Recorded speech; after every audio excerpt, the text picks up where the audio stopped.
On to Part B. Remember, that was the Part B tab where we actually started out. Click on that tab. Don't forget, put your name.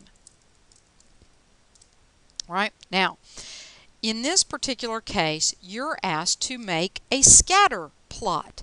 And a scatter plot is kind of unique because you're going to be looking at two pieces of data, two variables, rather than just one variable. Before, you were simply looking at the number of hours. This time we're going to be looking at the days that we spend per contract, and here are our clients, and the contract amounts in dollars.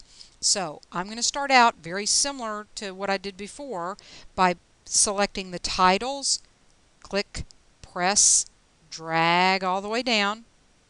How do we go to charts? Insert.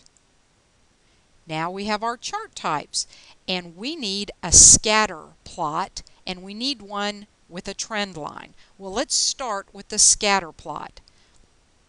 All kinds. We're going to keep it easy, and we're going to use just the very first one here. Click. Remember from last time how easy and how fast that made it? Now, I need to put it in the box so that we're organized, and you recall that we can either point to the bar or to some safe spot. Oh, oops, see, and I missed the graph. And you know what's great? Undo. Undo. Whenever you get into trouble, undo. So I'm just going to move that graph into position. Now, a trend line, and this is very important, does not connect the dots. If I had to connect these dots, I would get some really bizarre graph, and I wouldn't know what to do with that. What I want to know is, are these points gradually sloping up, like a positive relationship?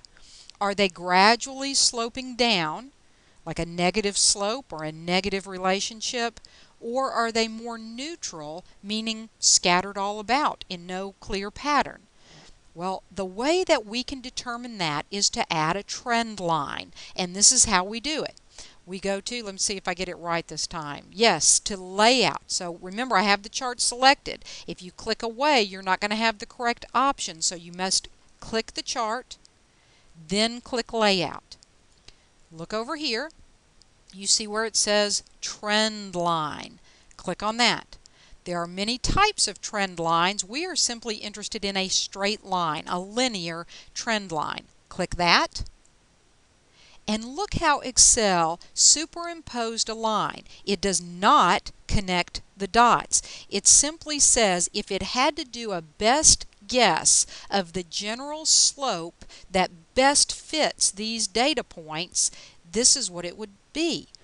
Now, you are asked to answer some questions like, is it a positive, negative, or neutral relationship?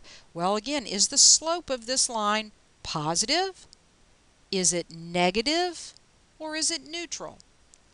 The next thing you're asked is to consider outliers. This is not necessarily a concept we've gotten deeply into yet, but an outlier is simply a point that seems a little too extreme for the norm.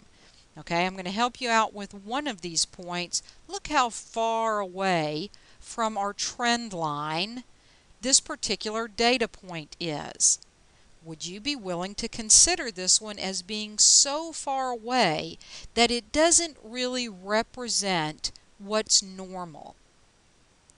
How about this one? How about some of these?